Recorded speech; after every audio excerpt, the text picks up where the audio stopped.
Il y a eu moins de manifestants quand même hier, Louis Boyard, dans la rue. Et au fond, est-ce que cet appel à la radicalisation, cet appel au durcissement, puisque c'est le mot utilisé par la CGT, est-ce que c'est pas le symptôme d'un échec? Est-ce que c'est pas parce que justement, comme il y a moins de monde, bah, du coup, il faudrait faire plus de bruit, quoi?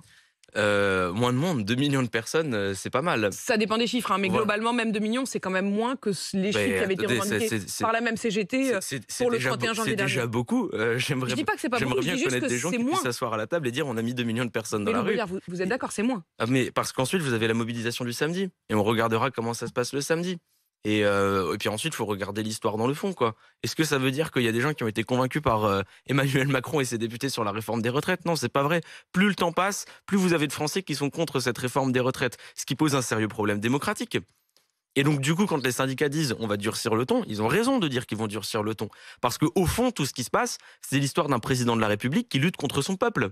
Et si jamais ils aimeraient que tout ça s'arrête, ils devraient faire un référendum. Mais ils le font pas. Pourquoi? Parce qu'ils luttent contre leur propre peuple.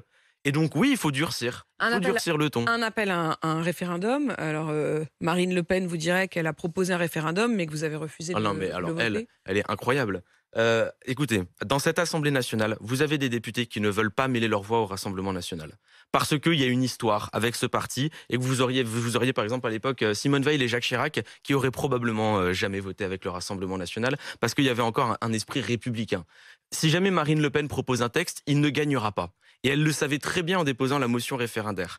On avait une solution consensuelle qui permettait que ce soit pas la NUPES qui ait sa motion, qui permettait que ce soit pas le Rassemblement national, mais un groupe centriste.